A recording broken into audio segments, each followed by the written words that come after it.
Okay, we're here for sentencing. Your Honor, before we begin, I just want to let the court know at the time the court's ready for victim impact statement.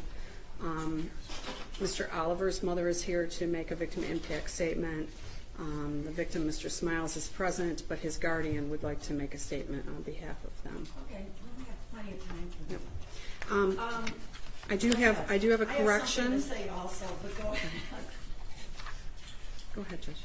I just wanted to point out that I received sentencing memoranda from both defense counsel and the prosecution, and I note that not only are they very detailed sentencing memoranda, there are many loving letters sent on behalf of the defendant. Family, friends, and so that's pretty incredible. And there's a lot of input in the prosecution sentencing memoranda as well. You can proceed. Judge, I did have a correction to the sentencing guidelines. I spoke with counsel and the probation agent about this. OV3 should be scored at 0. That has to do with facts having to do with counts 2 through 6. So under the case of Papal versus McGraw, it should not be scored when we're scoring on count 1. And the same with OV9. So that should be at 0. No objection. So ordered. With that, as then currently scored, the total OVs would be 60 points, which would make the level 5, and the guidelines would be 51 to 85 months. Okay. My only comment regarding the scoring of the sentencing guidelines has to do with, briefly, regarding psychological injury.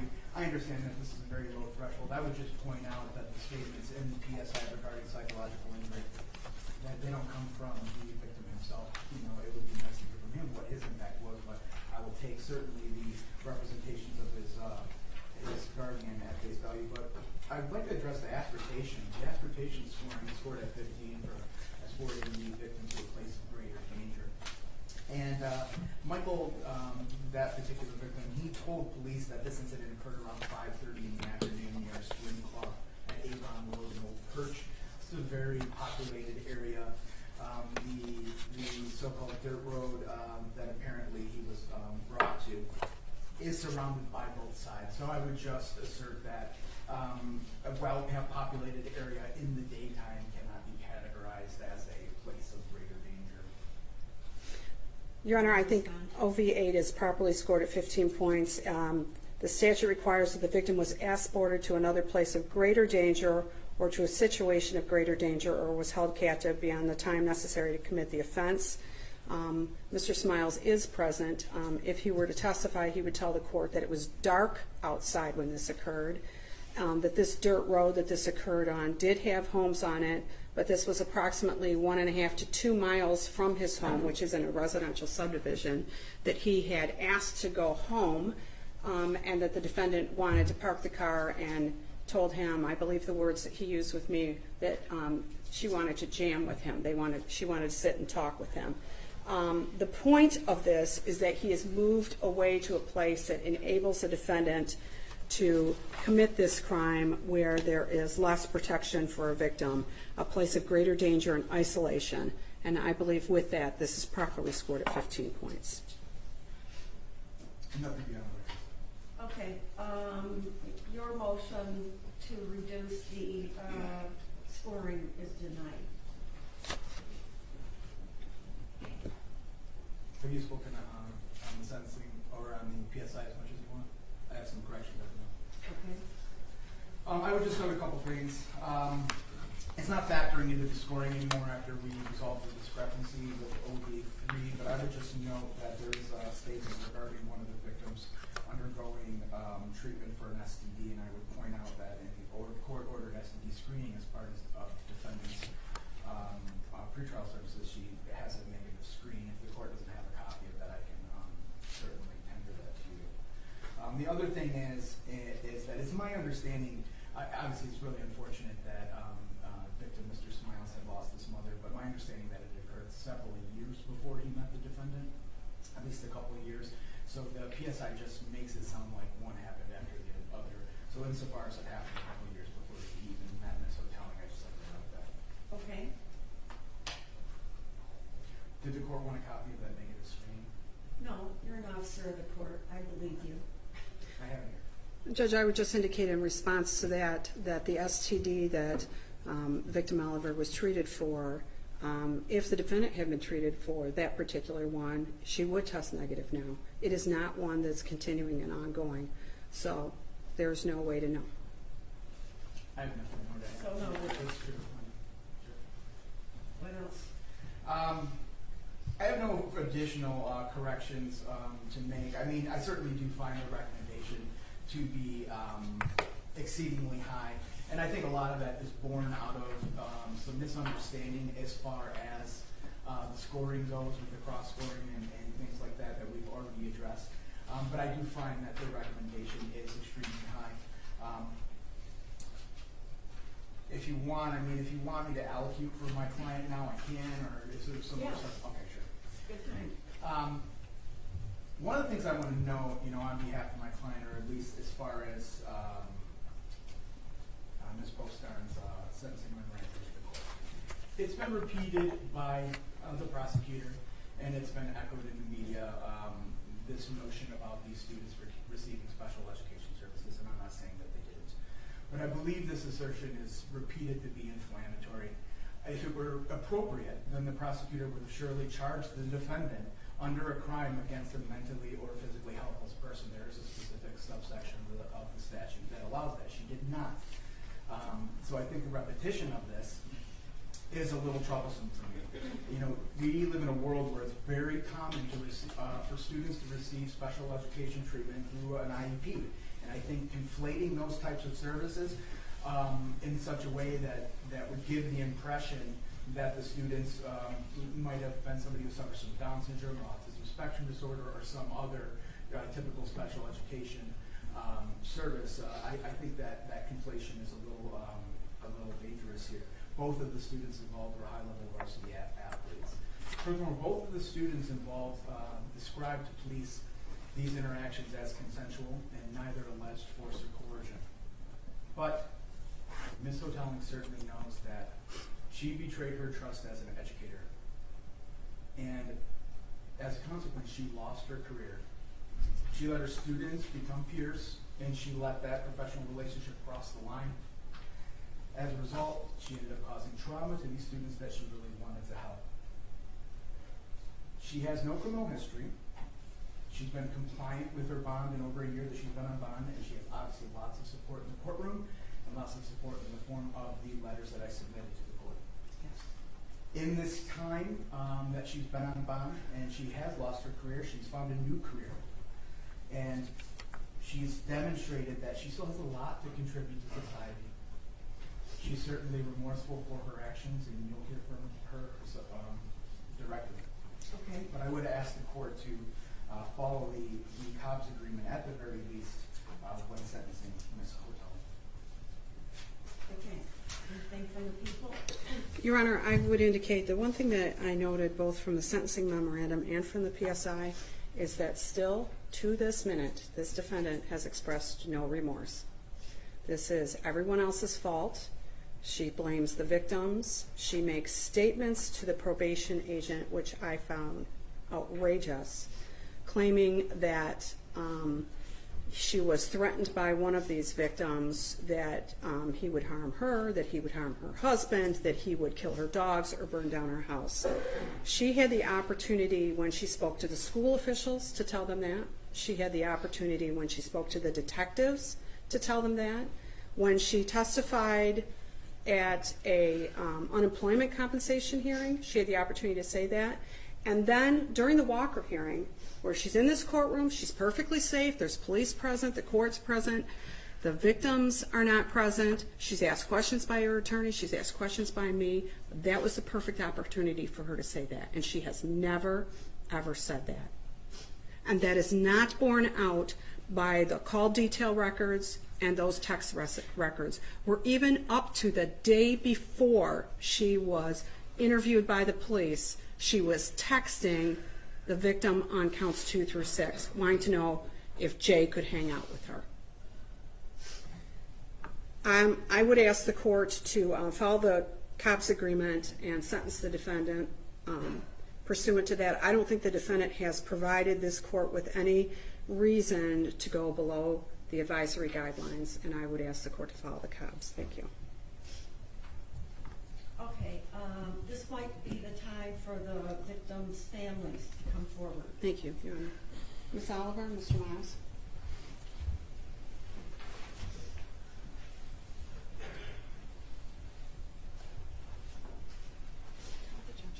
Okay. Okay, if you would just tell me your name and what you would like me to hear. Okay. My name is Stacy Oliver. Yes. Your Honor, my son is one of Ms. Hodeling's victims. I prefer not to use his name in open court if that's okay. Sending my son to school each day, I know that he will encounter various adults, from the lunch lady to the principal. I trust that those adults are there to help and educate him and not to harm him. Never did I imagine that one of those adults would violate him by initiating a sexual relationship with him. This relationship included unapproved rides home, alcohol, admittedly provided by Mrs. Hodeling, sex in cars, and even Mrs. Hodeling sneaking into my home in the middle of the night to be with my son. When the news of this crime came out, the sordid details made their way through the halls of Rochester High, as well as the other high schools in the district. My son became the punchline of jokes and was even taunted by students from another school during a district basketball game where they were yelling "teacher's pet" while he was on the court. Prior to this incident, my son was a pretty outgoing kid, pretty confident. Since this incident, he has become more withdrawn, he stays more to himself, and his confidence has diminished. Going forward, I have no idea how this situation will affect his future relationships as an adult. It is my hope that Ms. Hodeling be punished to the maximum time that the law will allow. She has shown no remorse for her action and has even attempted to place blame on those she victimized.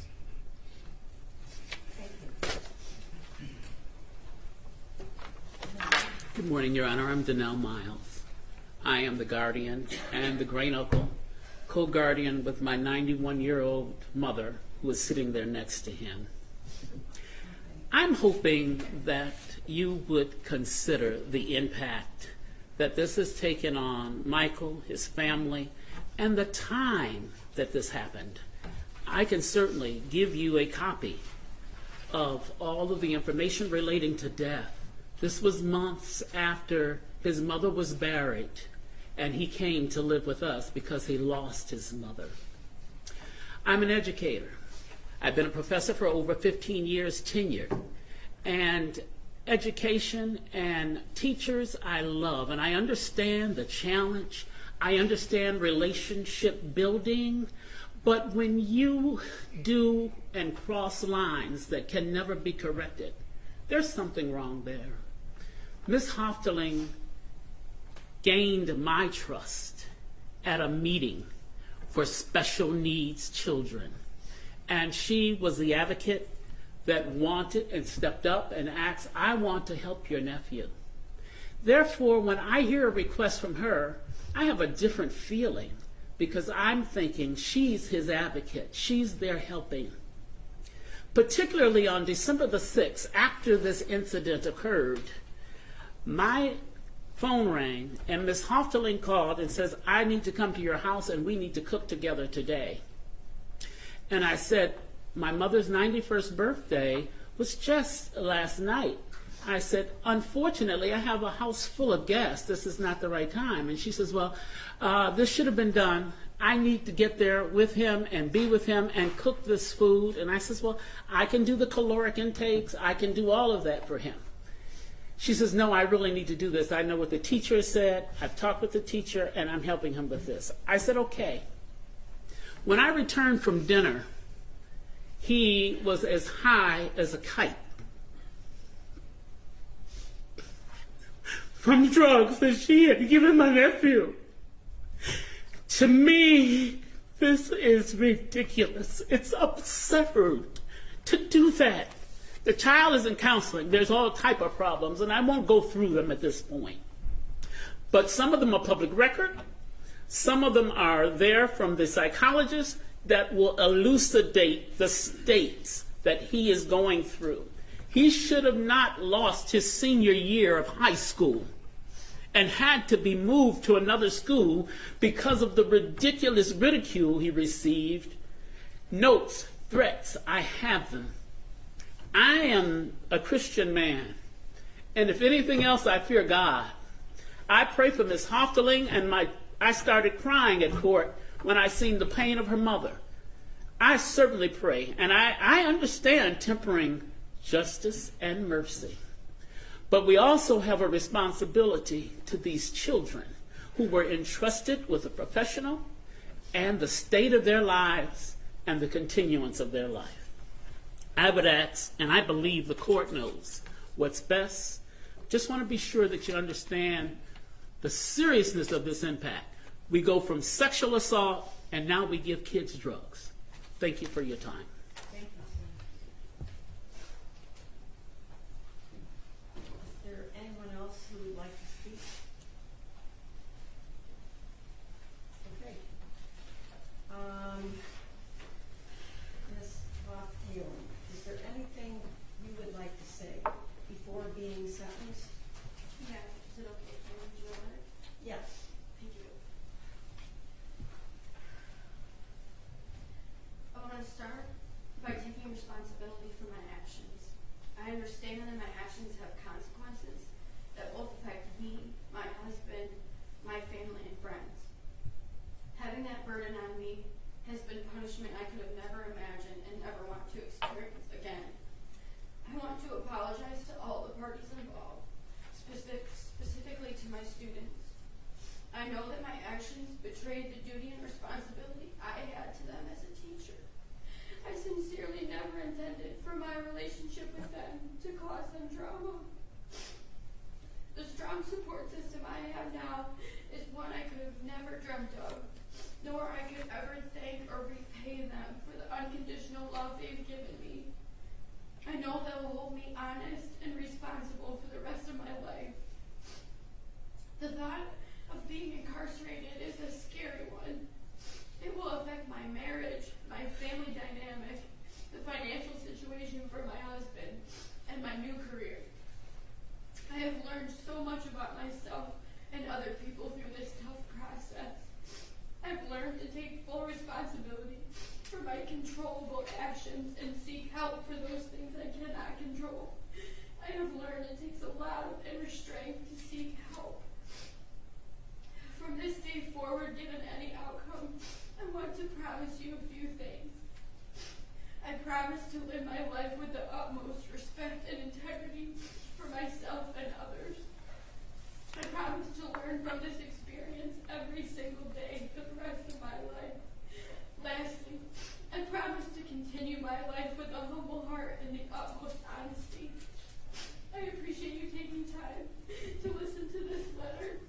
I certainly can't put myself in your shoes, but I certainly respect whatever decision you make. Thank you.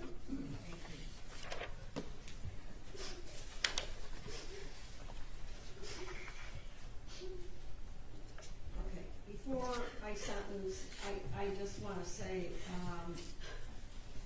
there are guidelines in this matter, and there's also case law that says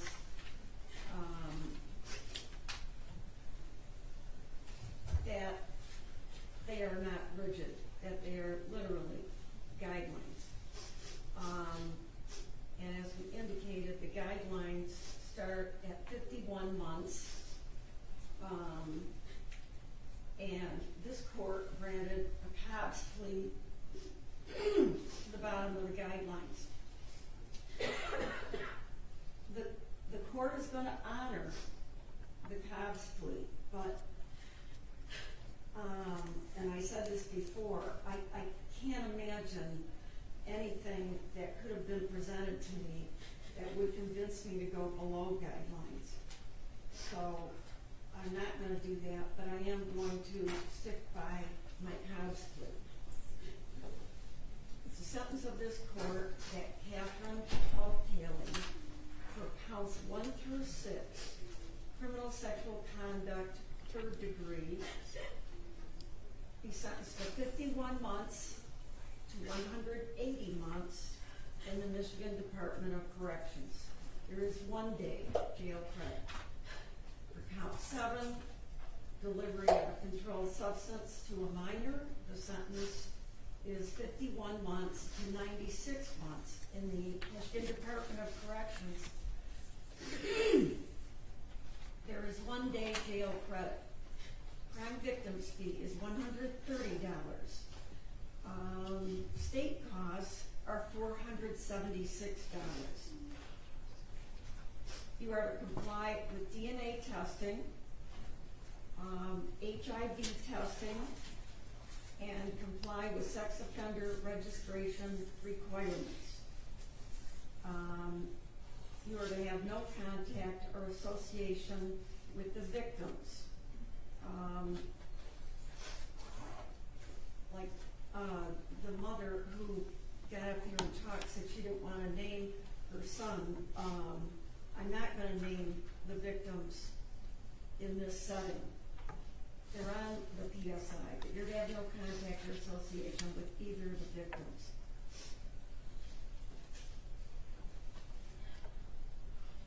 This is a very hard lesson for everyone, and it's very difficult from both sides, and it's as difficult for me to judge someone else's behavior in this way. But I must note that the law is very clear in this area, and it applies to men and women exactly the same. You have the right to petition the Court of Appeals for leave to appeal. If you can't afford an attorney, the court would appoint one for you and provide that attorney with portions of the record necessary to perfect your appeal. The request for an attorney must be made within 42 days of today's date. Best of luck to you. Your Honor, I would ask that the record reflect that defense counsel is tendering to defendant a copy of the appellate rights. So noted. Thank you.